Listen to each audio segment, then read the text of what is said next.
And a happy Monday to everybody. Welcome to the Plug Talk Sports podcast. This is episode 110. My name is Danny Torres. We got Isaac Gomez in the house. And of course, Brandon Hernandez. Guys, how are you guys doing? Can't complain, man. You have to be here. You sound a little extra giddy about something. I don't know. Well, I can probably understand what it is, but I don't know, man. Just Mhm. something about Sunday that just relates back to Monday that's got me happy. So Yeah, I don't want to talk about my Sunday at all. Any sport, to be honest, because it didn't go quite well for me.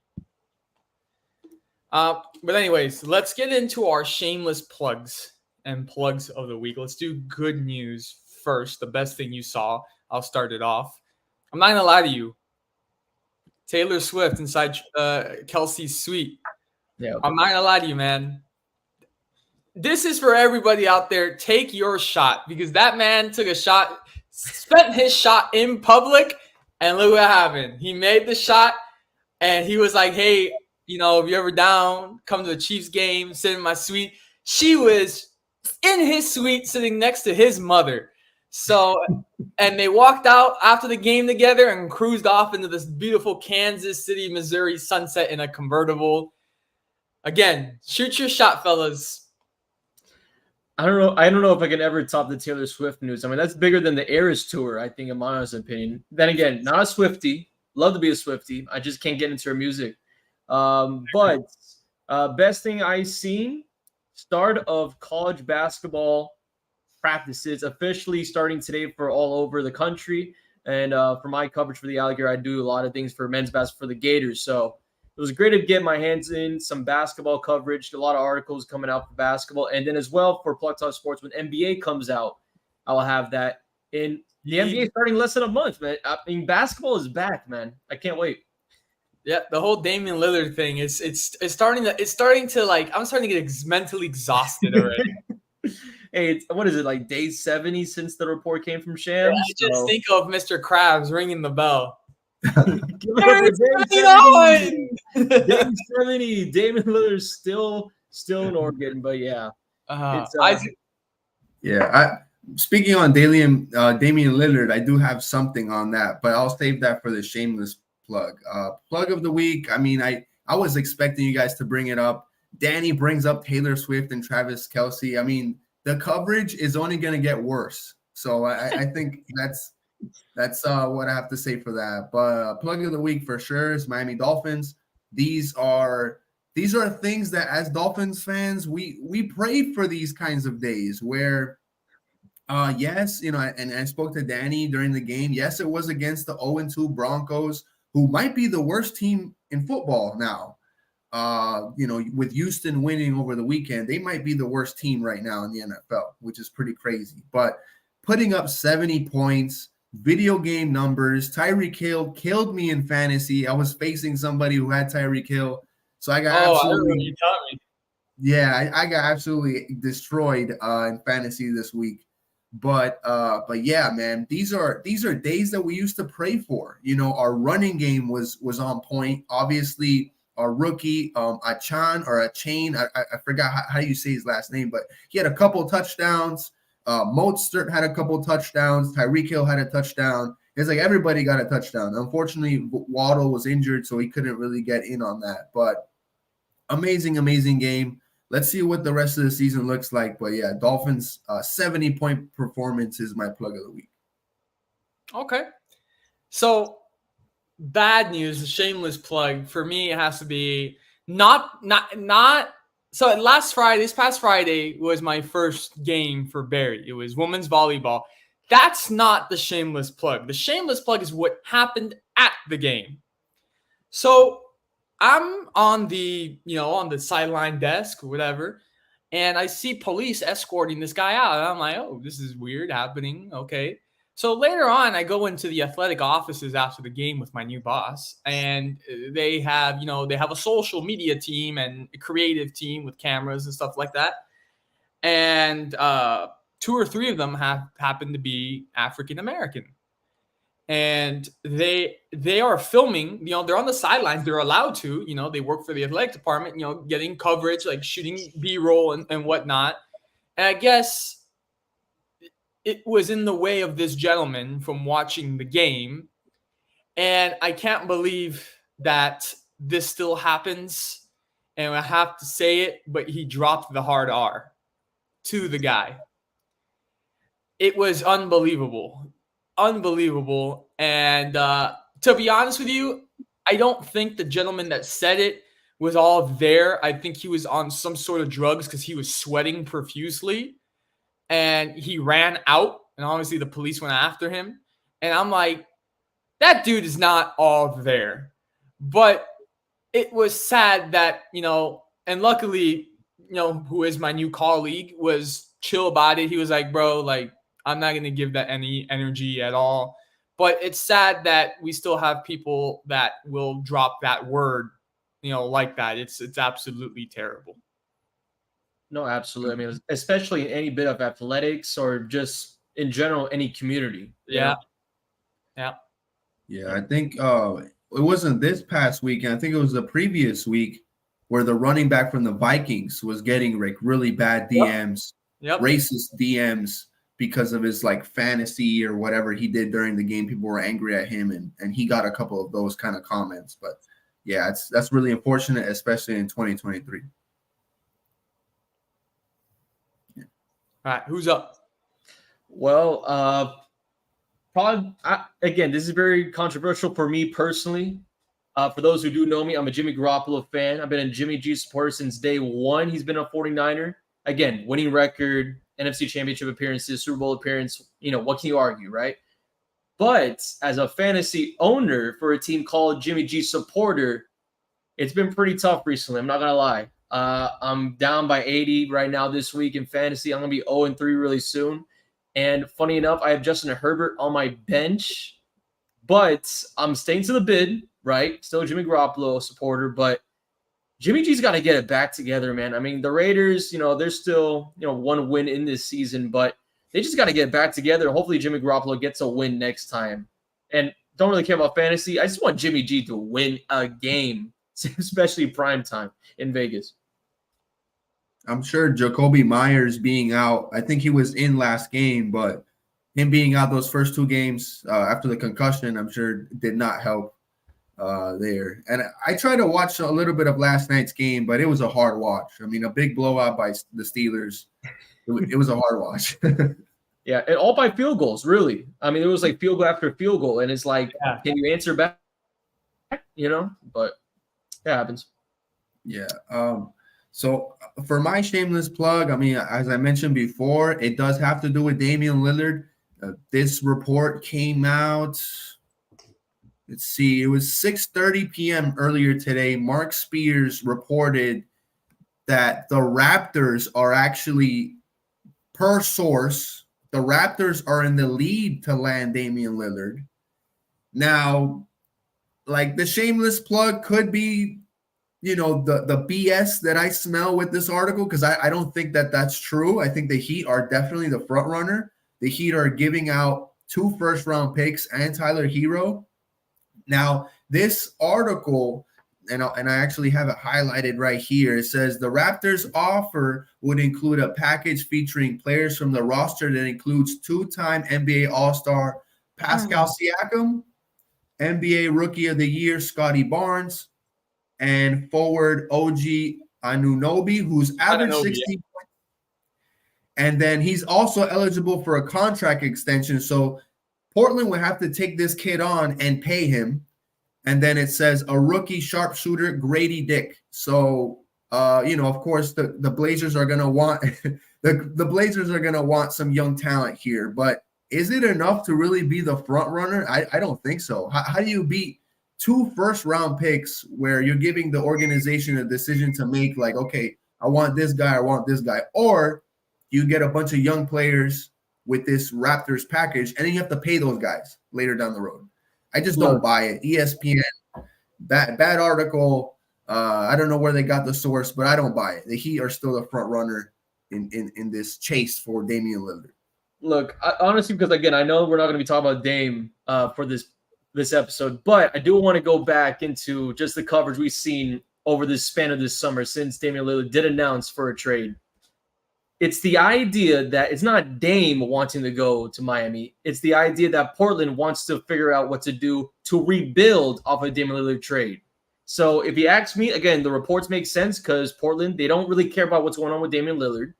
You know, if Miami Heat are trying to tell me, oh, Tyler Hero for 2 first-round picks. Okay, but Rudy Gobert went from 5 first rounds in Minnesota. You know what I mean? So, again, Heat are front runners in the sense of Damian Lillard wants to play for that team, and they're going to try to do a 3-team deal potentially. But there's been a lot of reports. Even crazy enough, I saw Orlando Magic apparently looking around. And again, wow, I guess for you, buddy.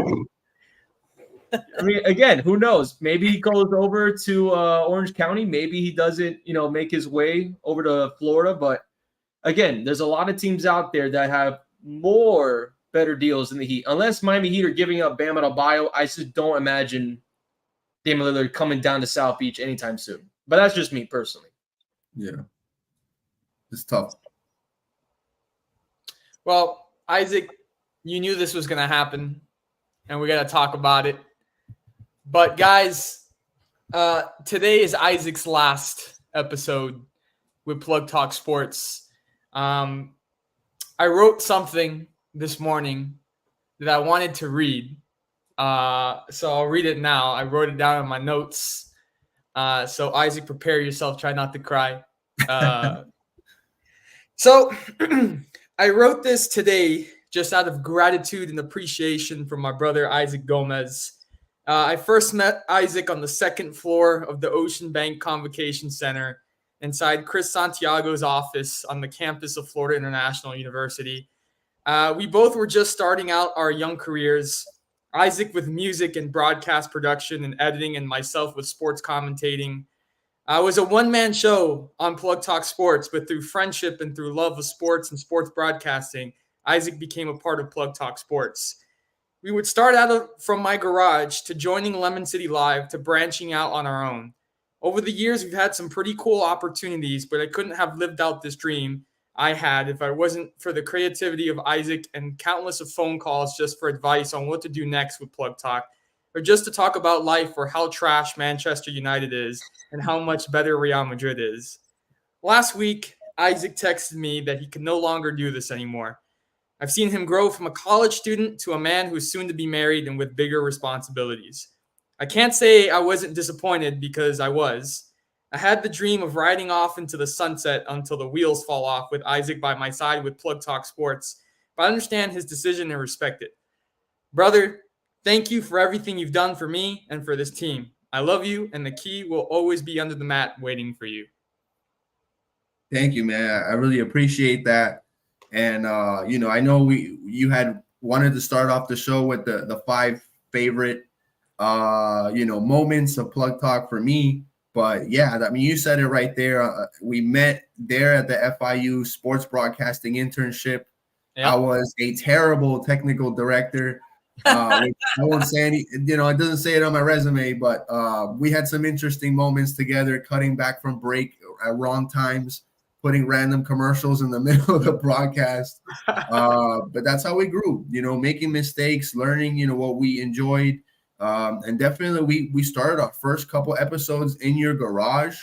And that was actually going to be my number 1, but I'll just say it already. The first episode, Danny brings me in the garage, and he's like, we're going to do this episode or whatnot. You can probably edit it up and chop it up and send it back to me. I was like, sure, let's do it.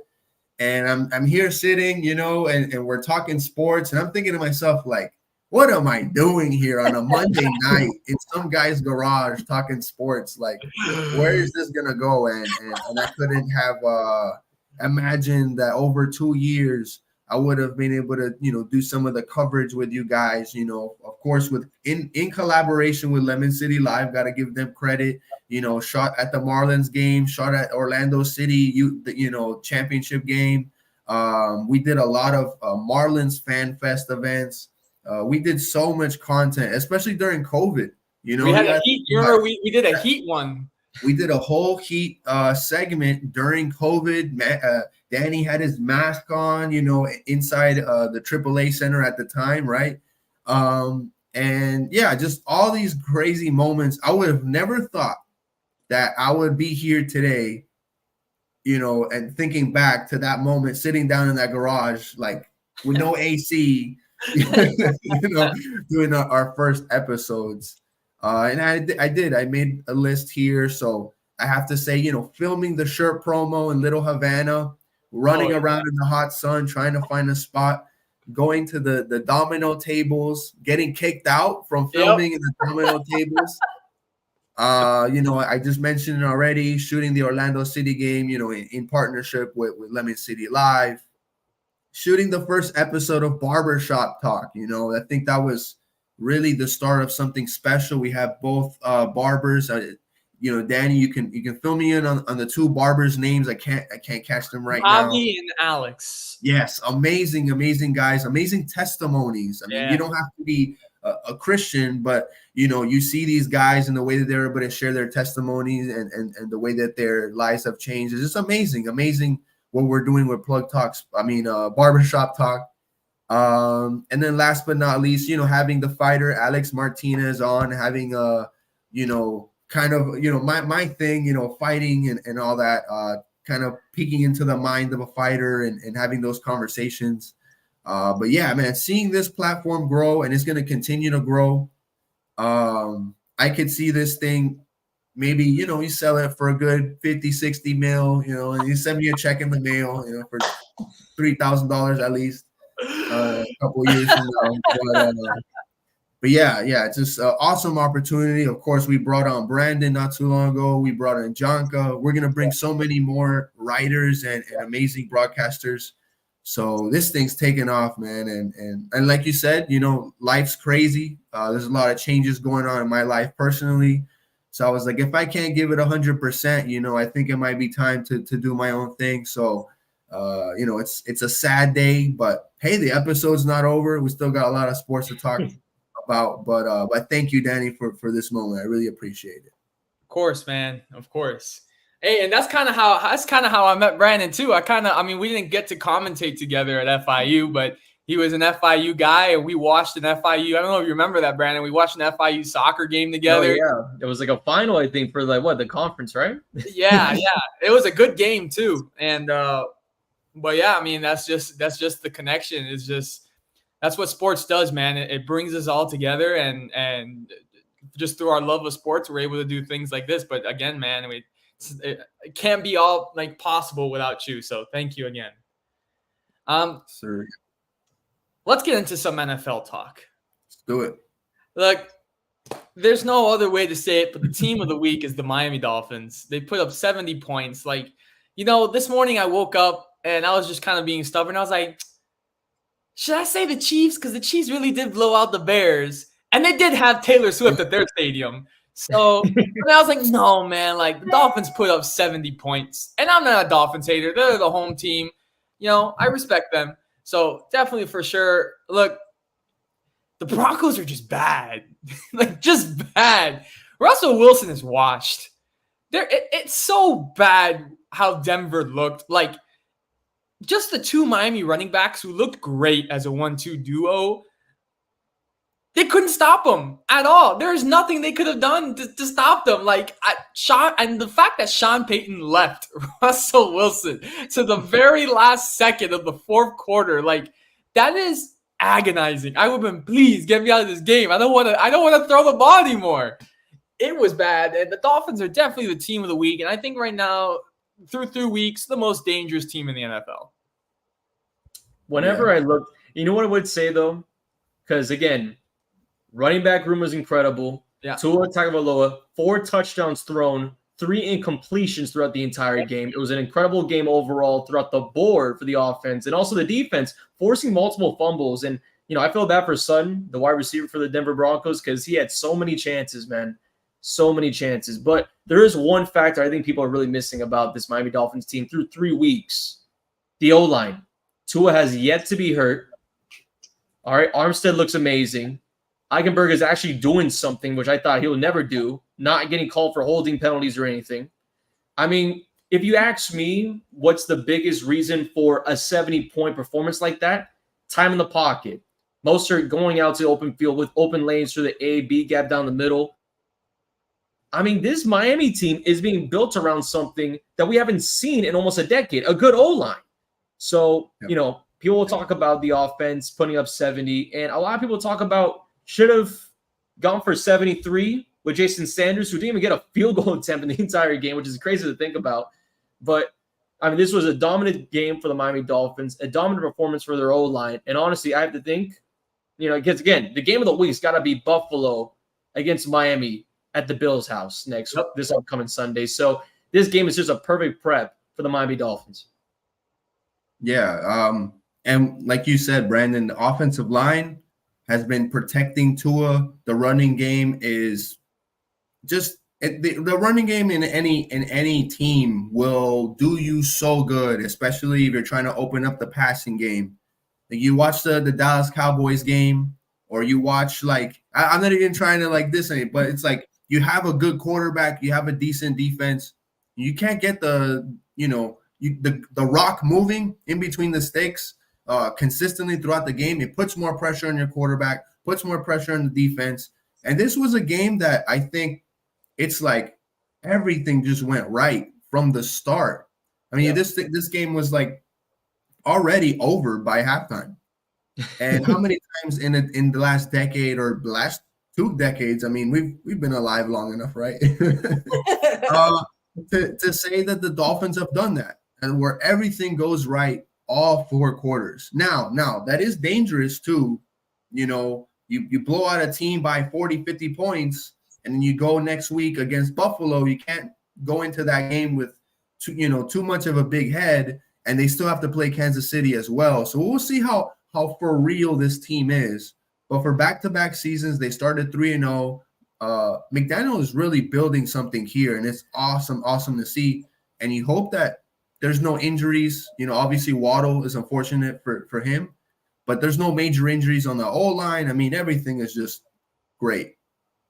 Which is like, as a Dolphin fan, it's almost like you're almost scared. Like, okay, what do the next 3 weeks, 4 weeks look like?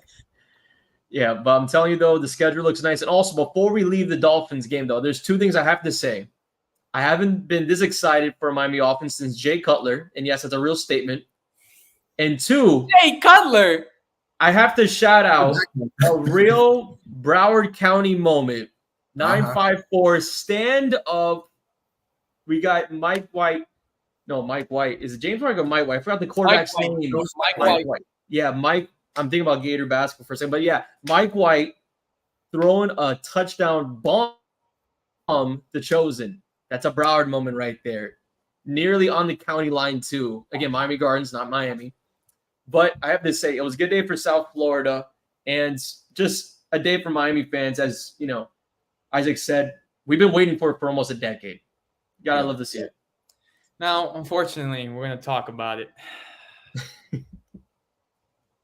The Dallas Cowboys. I just, you know, when you think, it's just every year, man. You think that you got your hopes up. You get your hopes up, and it just comes back down. It just comes back down. Listen, everything went wrong yesterday. Everything. James Conner came back to life. I mean, he looked like McCaffrey out there against the Cowboys. The offensive line, you're missing 3 of the most important players on your offensive line. Who do you get to replace them? 3 rookies. They've never started a snap in the NFL. Like that already is wrong.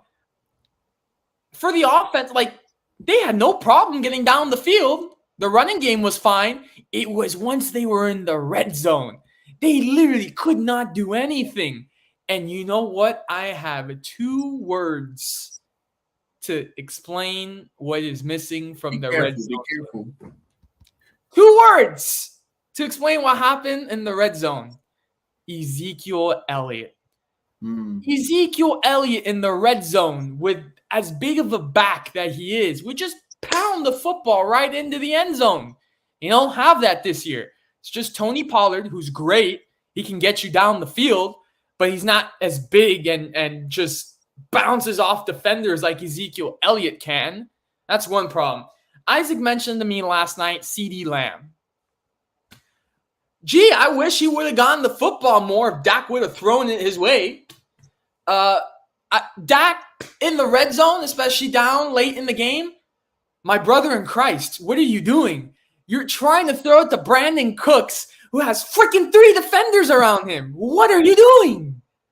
Yeah. And then there is some things that were, the zebras, I don't know what they were looking at, but Michael Gallup goes up for a catch, and defender is literally not even looking at the football, has his hands all over him. They throw the flag, and I'm like, this is great. Then they pick it back up, and they're like, oh, it's not a penalty. What?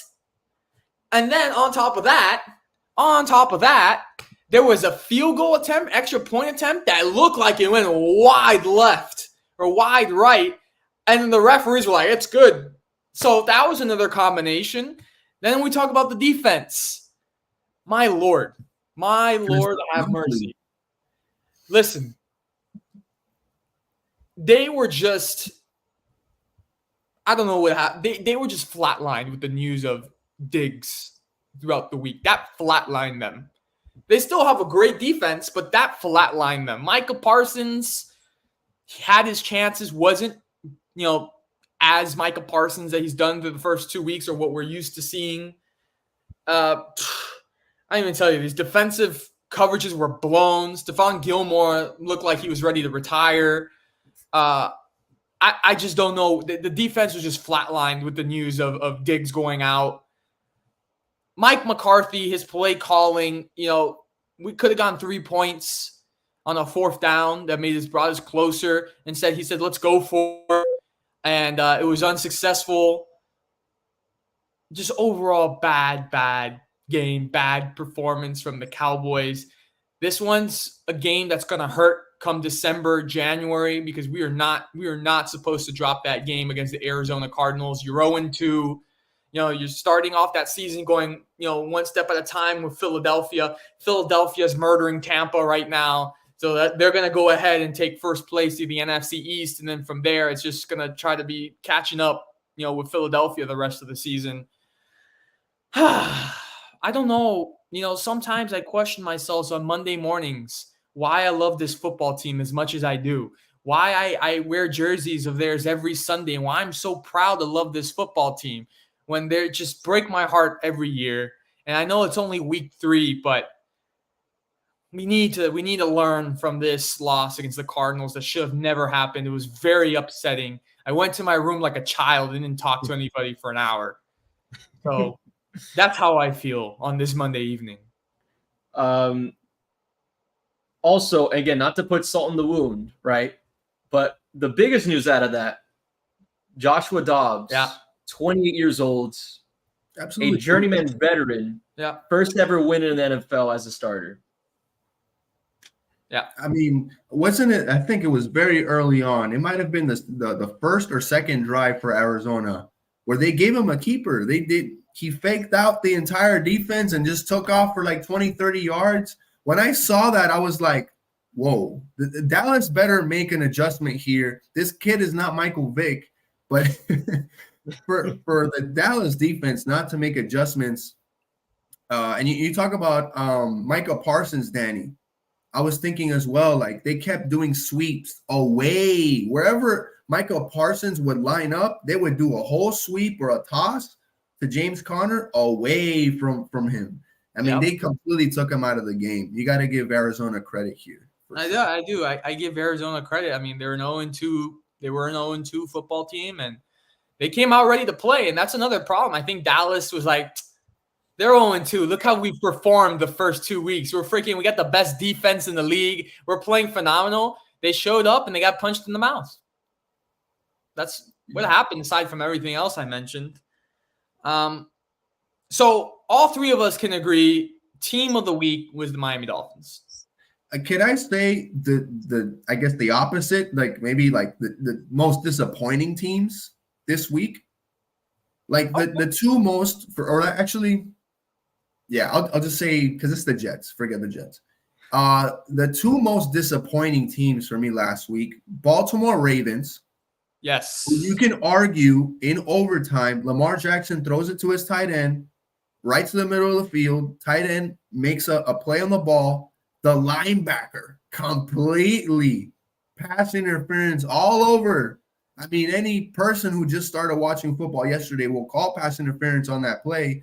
The Zebras didn't even see it, didn't even question it. Indianapolis goes on to win by a field goal. And then number two, I would say Minnesota Vikings. If you guys are watching that game, the Chargers, the head coach is always gambling with these fourth down calls. He does it again and shoots himself in the foot. Chargers aren't able to convert the fourth down like with, I don't know, just a few minutes left in the fourth quarter. They don't convert. Inside their own 20, Minnesota somehow chokes the game away. And there was an article I was reading earlier today that the coach had said that maybe the crowd noise had something to do with it. They couldn't get the play call in time. But think about that. You're at home and your home fans are screaming their heads off when they're supposed to be quiet, can't get the play off in time, screws everything up, you lose the game. Kirk Cousins throws an interception in the end zone. But yeah, that can't get any more disappointing than that. Oh, yeah, I agree with you. I mean, I'm going to throw my Cowboys in there just because they were disappointing, but I'm going to have to go with Vikings as well as a disappointment. That was pretty bad. But is it as disappointing as the Commanders? That's the real question. A 37-3 loss at home at FedEx Box Field, because that's basically what it is, full of boxes at this point with everything moving out. I mean, what was it, Sam Howell, 4 interceptions? 4? You know what I mean? I had the Dolphins defense on my fantasy team. I'm thinking to myself, oh, I should be fine this week. No, the Bills defense scored more than the Dolphins defense apparently this week. You guys want to know? You guys actually want to know a funny story? Now you brought up Sam Howell. Mm-hmm. It's a quick little story before we move on to college football. This Saturday morning, I had a sort of it was like a conference for my Columbus students at the University of Miami. And one of my former students who now goes to the University of Miami, he's on UMTV, which is their broadcast program. He shows up because he was part of the thing, whatever. He shows up and he's with this girl. And, us as former teachers are kind of bothering him because he wasn't really good with the ladies when he was in high school. And whatever, she's in another lecture and he comes up to tell me, he's like, she's actually Sam Howell's cousin. And then I tell him, well, you tell her. She seems like a nice girl. Like, you guys definitely, you should talk, take her on a date, whatever. But you tell her that I'm a Dallas fan and I think that he sucks. And he was like, sure, yeah, I'm definitely not going to tell her that. But yeah, quite funny that she is actually Sam Howell's cousin, and she lives from North Carolina and stuff like that. It was pretty crazy, but you never know who you're gonna run into these days. College football, it was a fun weekend. Let's get into the rankings. Remaining at number one is Georgia. At number 2, holding tight there at number 2, Michigan. At number 3, remaining at number 3, Texas. At number 4, we have a change. And if you guys didn't watch this game, it was a phenomenal game. Ohio State and Notre Dame. What a ball game that was. Ohio State wins on a 4th and goal at the dying moments of the game, and they move up 2 spots to number 4, dethroning Florida State, who had a almost shocker of a game against Clemson. Then at 6, we have Penn State. At 7, we have Washington. At 8, we got USC. At 9, we have Oregon. At 10, we have Utah. At 11, we got Notre Dame. At 12, we've got Alabama. At 13, we have LSU. At 14, we have Oklahoma. At 15, we got North Carolina. At 16, we got Washington State. At 17, we got Duke. 18, we got Miami. At 19, Oregon State. At 20, Ole Miss. Jumping up 2 spots now at 21 is Tennessee. At 22, jumping up 3 spots, is Florida. At 23, Missouri. At 24, Kansas. And at 25, Fresno State. For me, team of the week in college football because of that win, Ohio State for sure. Against Notre Dame, like, I don't know. I have to believe Brandon. I watched this game, and Hartman's for real, man. He's playing good. Well, look, if I could just say a word, because before this game even started, I'm a big committee member of the Sam Hartman going to Heisman type of ballot guy. Yeah. So before this game even started, I always thought that Coach Day and the entire staff of Ohio State washed, right? I don't think Ohio State deserves to be a top 4 team in the nation. I don't really believe that they got the type of toughness as they said after that game. And again, it was a tough game and a tough battle to win at Notre Dame Stadium. But execution-wise, it wasn't the best game from Notre Dame's coaching staff, let alone having 10 guys on the field for the last 2 biggest moments of the game. The defense didn't look good at all. Sam Hartman was a little bit of, not a shell of himself, but definitely wasn't getting, the drive done, getting the ball out faster than he should have. And I'm not saying Ohio State isn't a good football team. This is a top 10 team, but top 4, it's almost laughable to me, especially in a close game against Notre Dame. Now, when you look at the power rankings, because I saw the ESPN power rankings recently, they got, almost 3 teams from the Big Ten alone in the top 10, maybe even 4 teams in the Big Ten, just alone in power rankings. I don't understand that at all. Now, was it the biggest game of the week? You can argue. Maybe you could also argue the biggest game of the week was probably a game that nobody really saw past the second quarter, Oregon against Colorado. Now, in a sense of the hype and sense of is Colorado a real thing, it was a huge game. Now, Oregon, they kind of shut up, a lot of things that were going on with the Colorado frenzy. That train is still going to go rolling around with Deion Sanders. But I thought it was one interesting thing about, again, Pac-12 being gone. The Pac-12 is still here. It's still here and alive. Washington, it looks amazing. Washington State is a top 10 team right now. Oregon, I mean, hey, that's a statement win for Oregon's program, especially without Cristobal. So, I mean, out of all the big games, it's got to be the Pac-12 in their games. I mean, hell, who's above Southern Cal right now? Washington. Yep. And it's unbelievable in my opinion. But again, just going back to my main plot, I thought Ohio State should have lost that game, and they should have lost that game. I thought Notre Dame had the great chance to prove themselves to be a top 5 team in the nation. They did not show up at the ballpark, if whatever you want to say an analogy. But I would have to say, 2 weeks' time, Washington will be ahead of them. Mark my words. The Big Ten is not the Big Ten of old. I'm telling you right now, it's going to happen sooner than later.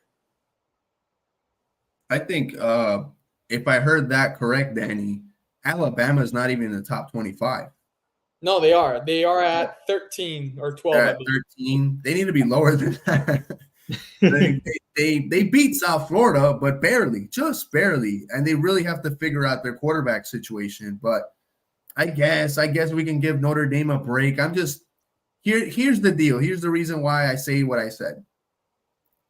Because of my job and my position, I need to watch social media, Twitter, or X, YouTube, Instagram. Like I need to do it for my job.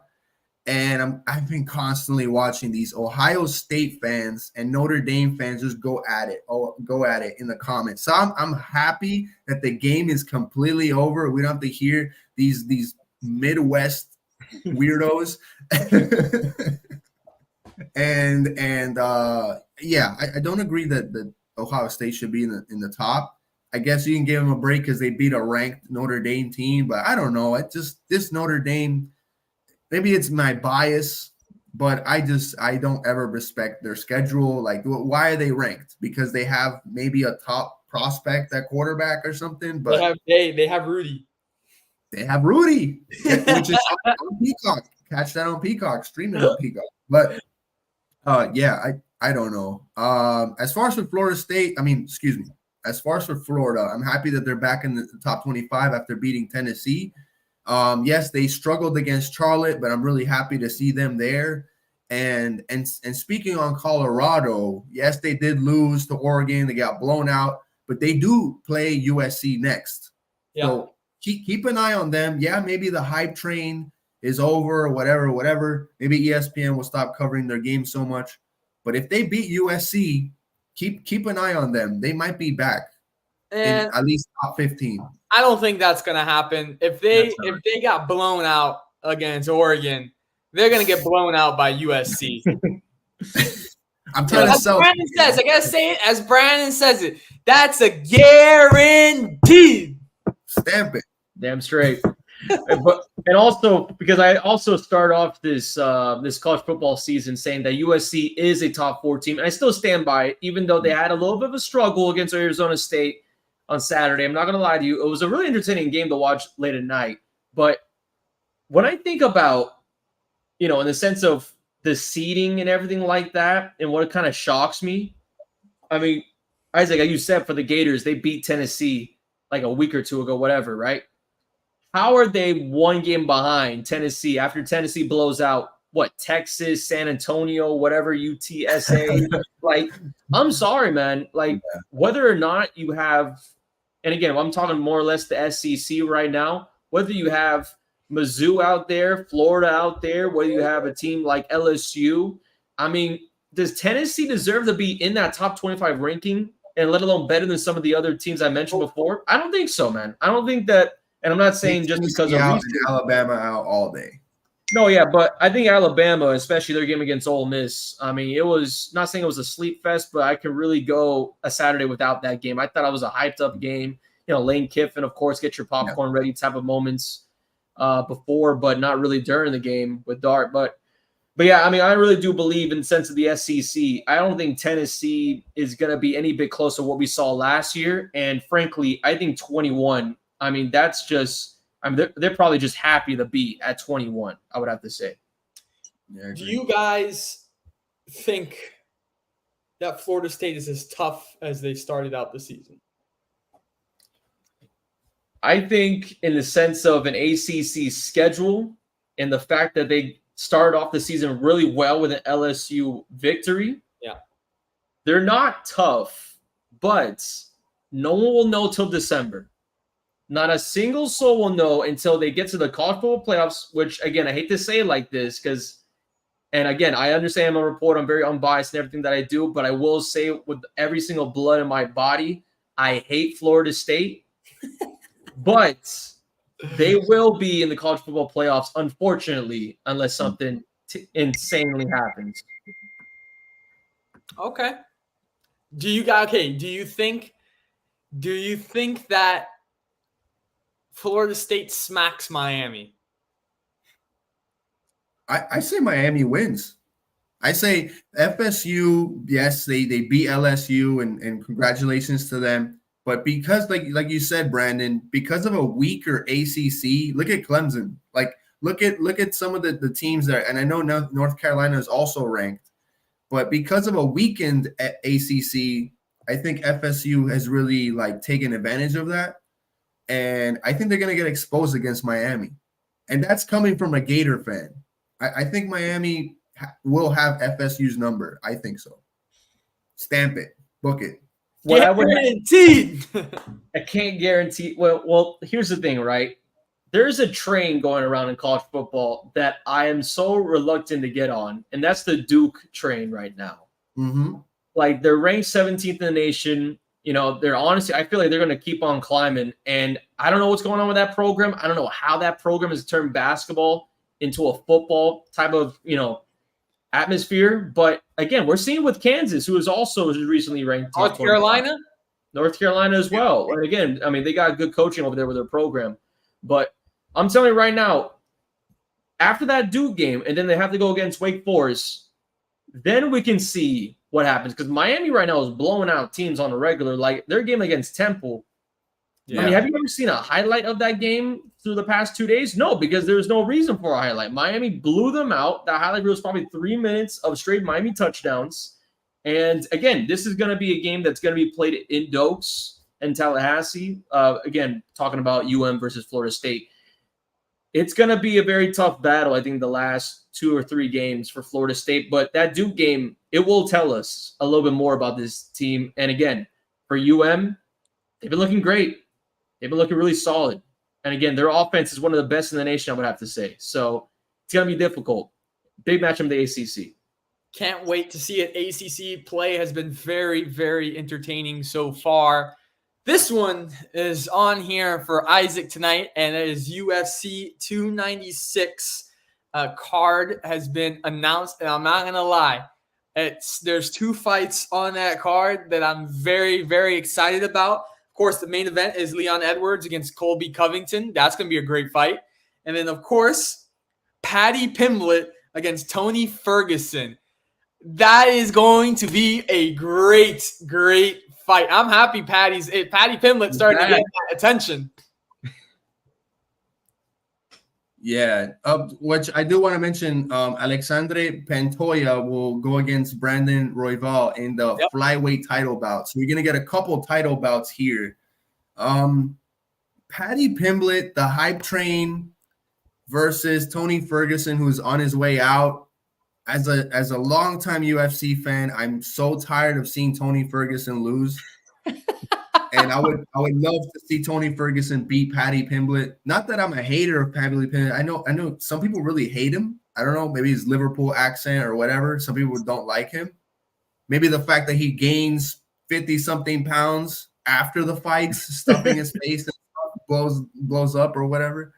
But yeah, I'm just tired of seeing Tony Ferguson get hurt, man. And I know he said it in the past in press conferences. He loves it. You know, all these guys are kind of psychopaths in a way, and they're like, I love it. You know, I love it when I get hurt because that pain is real or whatever.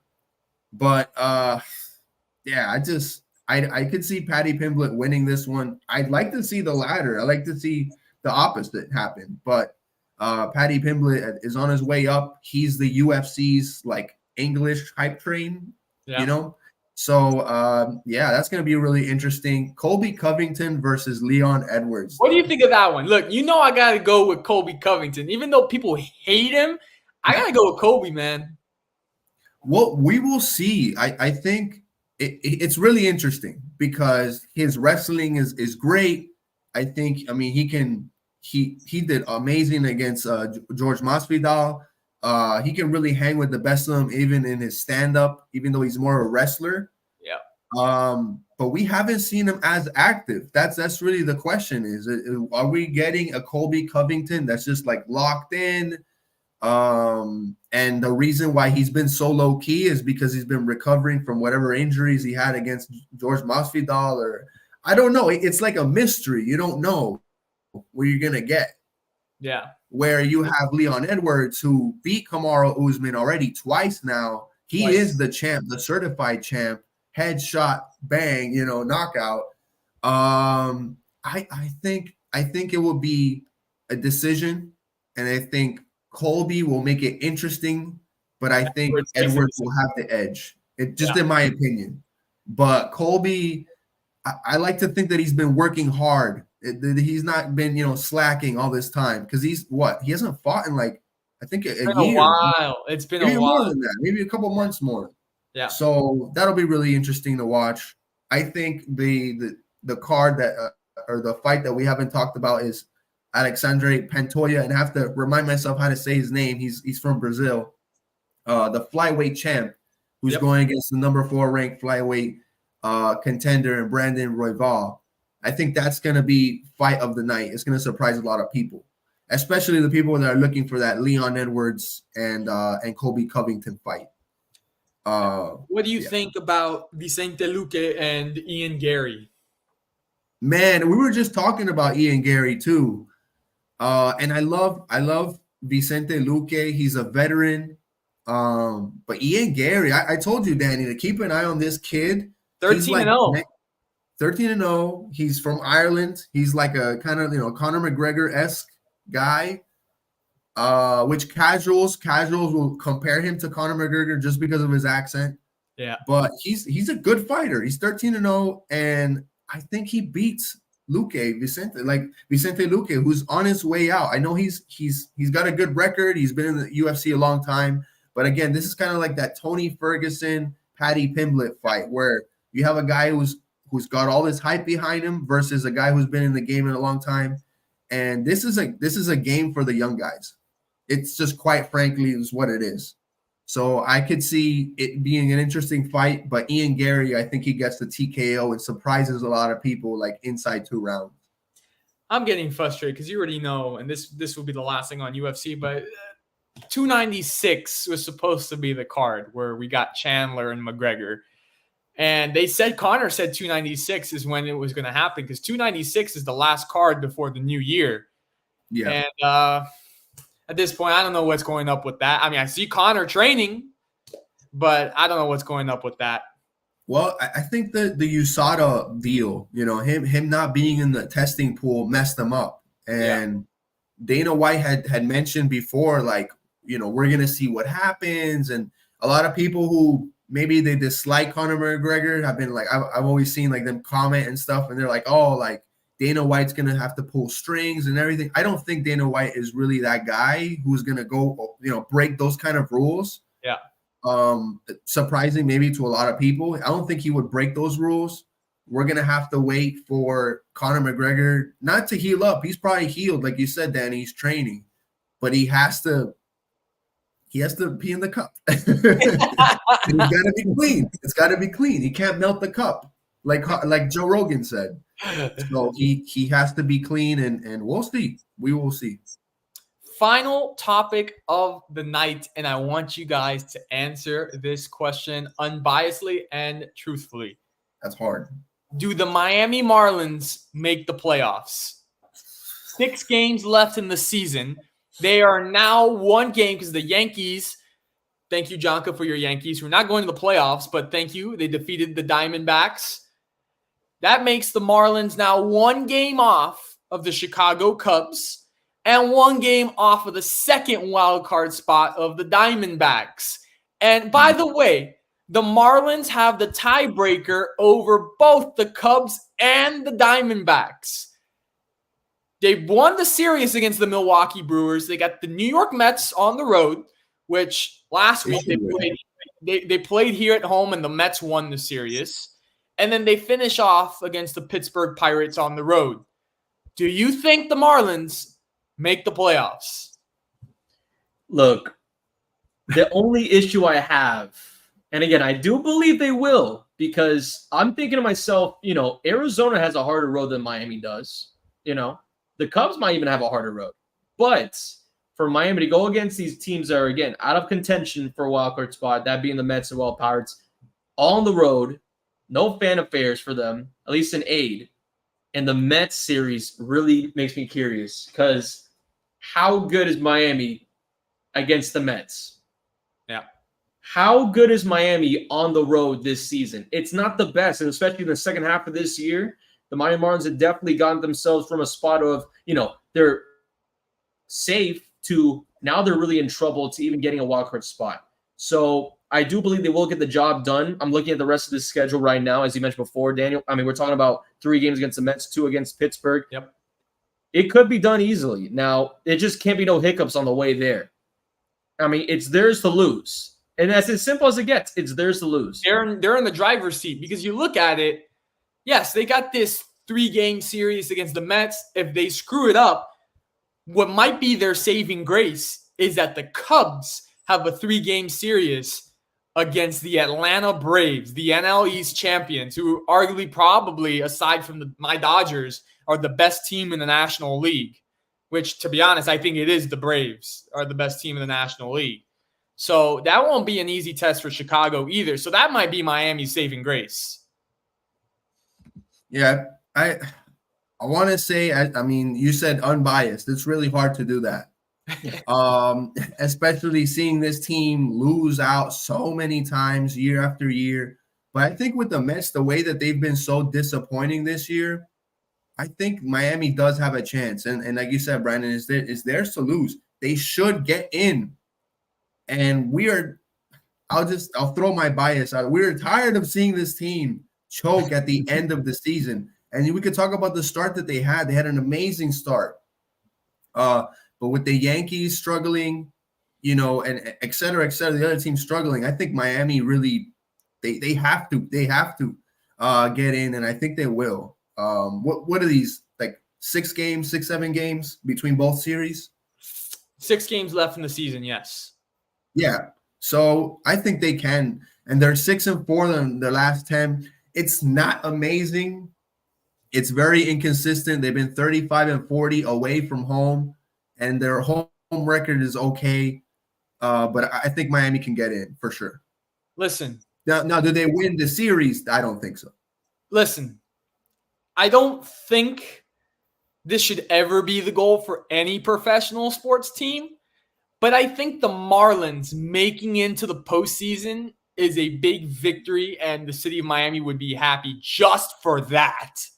Because if they take that third wild card spot, they'll be playing up against, I believe, the Milwaukee Brewers first, which is no easy test. So be in Milwaukee, and the road is just tough. If they beat Milwaukee somehow, they'll play the Los Angeles Dodgers, and that's going to be tough as well. So they have a tough road ahead of them to make the postseason. But I think speaking for just, city of Miami, I think they'll just be happy that they made the postseason. Just like the Dolphins last season, Yeah. Hey, but the Marlins last time they won it all, wild card team. Don't risk out the wild cards now, especially out of Miami. So I'm just saying, if the Marlins make it in, don't let it. You know what? I'll say this: not take anything from Boston sports, but don't let us win a game. Oh my! Don't let us win a game. Oh! Don't let the Miami Marlins get hot in October. That's all I'm gonna say. I can't believe you just used that. Next, what are you gonna do next? This, bro. I was saying in the Red Sox version. All right, that was. Oh my god! You don't have to bring it back to that hard time for me. That was a hard time. Oh my god! Yeah, it's gonna. And there's Sandy Alcantara is hurt, so that's something going into the postseason. That is something to worry about. It's gonna be interesting. You said you never know. We look back in recent times. The Washington Nationals were a wild card team. They took out the Dodgers, and they went all the way to the World Series, and they won the whole thing. So you never really know. Like in baseball, it's just, I think in baseball, when it becomes October, it's just whoever gets hot at the right time. It's really what it is. And the Marlins, again, they're 2 World Series championships in 97 and 03. Both of them have come from wild card spots. They have never won their division, which is just absolutely amazing. But again, you never know. So for myself, go ahead. Before we go, think about this. This is the same season where the Marlins are bringing back their throwback colors and their throwback uniform. So maybe keep that in mind. You know what, bro? Like, you know what just went through my head is, don't you put that on me, Ricky Bobby. Don't you put that on me. Don't jinx me. Hey, I'm thinking Soler home run to send the Marlins to the postseason. And the Florida, again, might not be on a Friday, in the Florida Marlin jerseys. I like that. I like to hear that. That'll be a dream, man. Him and Jazz running around the bases like that. I mean, again, not saying that Bird's going to be running around with them, but I mean, they got some power hitters, man. They can get on base. You know what? I think it can either be Soler. I'm going to go either Soler or Luis Arias could be the one to do it. Nice. I think either one of those two are going to be the guys to send the Marlins into the postseason. And like I said, if they make it there, City of Miami will just be happy that they made it there and that they can finally see the Marlins outside from 2020 when they made it because of COVID. And they won the series against the Cubs. I think they'll just be happy to see the Marlins back in the postseason. Yep. But anyways, guys, that is our time for tonight. We thank you guys for tuning in and week out. Remember to stay glued to our social media on TikTok, YouTube, Instagram, and X. Again, Isaac, we're going to send you off in a great way, a great note. Thank you for taking your time tonight to be here on the show and for taking your time and serving us and helping us. for the past couple of years. Again, we appreciate you for everything that you have done for us. So, folks, or this way, Isaac Gomez, we hope everyone has a great rest of your week. Have a great night. And as Jonko always says, support the troops.